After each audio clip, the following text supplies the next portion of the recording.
it's Gojira Prime with another video, and today I want to go over some toy news that's come out in regard to possible figures that are going to come out in the Studio Series in 2025.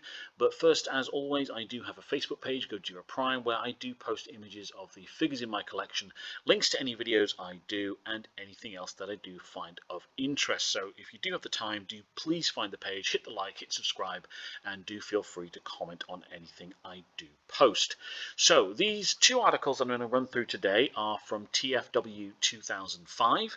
The first one is titled 2025 Studio Series Listings Found, 86 Devastator MovieBots Gamer Edition and more. Now this is quite an extensive list, so we'll get cracking on with it. So enter 2025. We've barely begun 2024. Continuing with our new items listings, we now move on from the Collab Mayhem lines, which I'm very pleased to say is bringing out a Turtles crossover figure, which I'll definitely be getting when it comes out, to next year's Studio Series. Once again, thanks to TFW's JT Prime 17, who seems to have a crystal ball direct into the heart of Hasbro. This is an interesting lineup consisting of 86 characters, MovieBots, Gamer Edition, and more. It is important to note that these are early listings that may be subject to change, so do take them with a pinch of salt. So the first one we have here, I'll run through these individually. Transformers Generation Studio Series A-Level Deluxe Transformers 1 B127. Well, we all know who B127 is. That's Bumblebee. So we're going to be getting possibly a Studio Series Bumblebee for Transformers 1 next year. That might be good. I haven't even seen the Bumblebee design yet, so I don't even know what that's going to be like. The next one is a Transformers Generation Studio Series A-Level Deluxe DEV Optimus Prime. Now, I have no idea what DEV means, but obviously it's an Optimus Prime figure.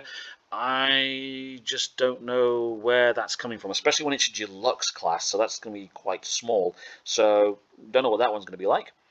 The next one we've got is a Transformers Studio Deluxe Series Transformers 7 Double Punch. I don't know who Double Punch is. I didn't actually see. Well, actually, Transformers 7. That's going to be Bumblebee, if I'm not mistaken. We're also getting a Transformers 3 Hatchet, a MV6 Bumblebee. Again, that might be movie number 6 Bumblebee. Now, this one that I'm probably more interested in, just for the record here, I'm not really interested in the live-action universe. So some of these characters, I have no idea who they are because I kind of tuned out of the movieverse after Transformers 4, but I did get back into it with Bumblebee and Rise of the Beasts. Studio Series Deluxe 86 Perceptor Package Refresh. So that's basically going to just be a re-release of the more recent Perceptor we've had, but possibly in more accurate G1 paint scheme than what we've had previously. I already have that figure. It's a great figure. So if you haven't got it previously, this will be your chance to get it. Transformers 1 Starscream. Okay, so we're getting a Starscream for Transformers 1. Again, I don't even know what Starscream looks like in that film yet, so I can't really comment on that one. Transformers 3 Q. Now, for those of you who remember, Q was the scientist, Einstein-looking bot who got killed towards the end of Transformers 3. Not really interested in that character at all. Now, this is where things get really interesting for me, because a lot of these, or at least 6 of these, are the Constructicons.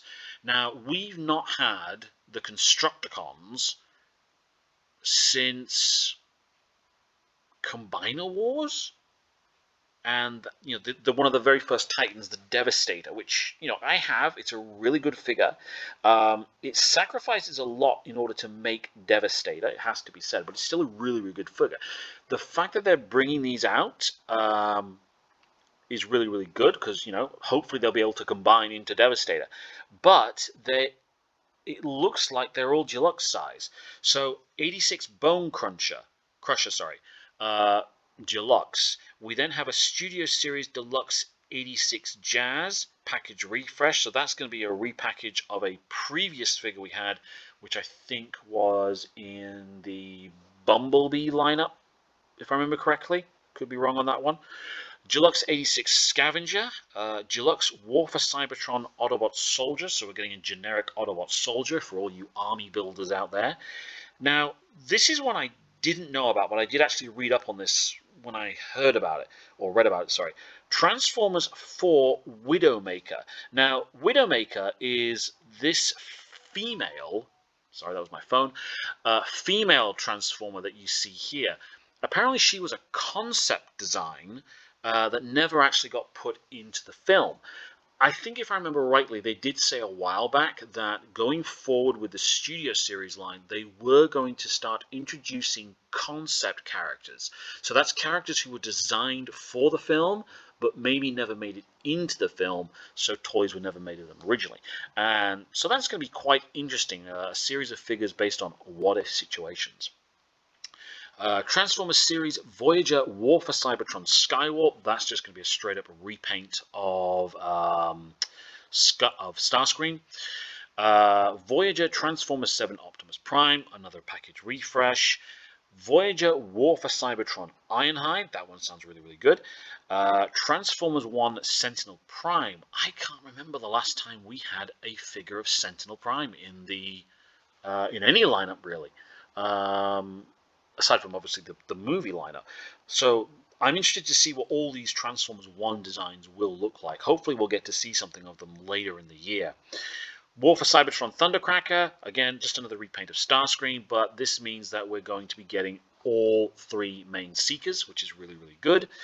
So Voyager 86 Scrapper, that's bigger than the other two. Voyager 86 Mixmaster, so that's pretty good. That means we're getting some size variations in the Constructicons, which could mean that they do in fact combine together. Now this will please Rise of the Beasts fans. We're getting a Transformers Rise of the Beasts 8-bling. Now he was the larger version of Optimus Primal from the very beginning of that film. So he's getting his own figure. We're getting a Transformers 4 Optimus Prime, a Studio Series Shockwave figure, and we're also getting a re-release of Grimlock. Still no mention about Swoop, unless he came up in an earlier list for later on this year. That's the one figure I'm probably looking forward to more than anything from the Studio Series line, because it'll complete my Dinobots set. I have to admit, I am intrigued about this new version of the Constructicons and just how it will work. Hopefully it will be a combiner and will look really, really good. So there are a few things in there I'm interested in, mostly from the 86 side of things, not really into the movie stuff anymore, so I'll be taking a hard pass on those. But another article that came out today as well is for some additional items in the Studio Series lineup, this time in regard to Megatron and Galvatron. So just to read this bit here, we have two more additions to yesterday's Studio Series lineup, thanks again to JT Prime 17. First, it appears we will be getting a rival for the upcoming Commander 86 Optimus Prime. I am really looking forward to that figure. I really hope they do go completely over the top G1 on that figure. I really, really am. A listing for the long-requested and discussed 86 Megatron has been found, and unlike the previous War for Cybertron trilogy Voyager, it seems he's going to be a leader this time round. Of course, the elephant in the room will probably be his alternate mode. In one of our previous Hasbro Q&As, it was said he would most likely be a tank if made. Secondly, between the Kingdom mold and its multiple subsequent releases in Legacy and as exclusives, we've certainly gotten more than a few versions of Galvatron in the last few years. However, it seems Hasbro has yet another one for us in store, so he will also be getting an 86 leader release. It is unknown if this will be a reuse of the Kingdom figure in any way or an entirely new mold. So we have, the elephant in the room obviously is Megatron's alternate mode from 1986. His original alternate mode was a Walther PPK. It was a gun. So, you can't really, unfortunately, for health and safety reasons, and also because, political correctness, I'm guessing, have a Megatron who turns into a gun anymore. So he's going to have to turn into, again, another tank. Now, I do have the Siege Megatron. No, I have the Earthrise Megatron, actually, sorry. And I am perfectly happy with that mold. It's a good Megatron at the end of the day. I also have the Kingdom Galvatron. Again, it's another brilliant figure, so I don't really see how they can top those two. Now, if Megatron's a leader, it's going to be a much more complex transformation process.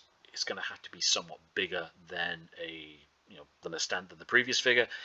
It'll have to look very, very G1 in robot mode. It's going to have to come with some serious accessories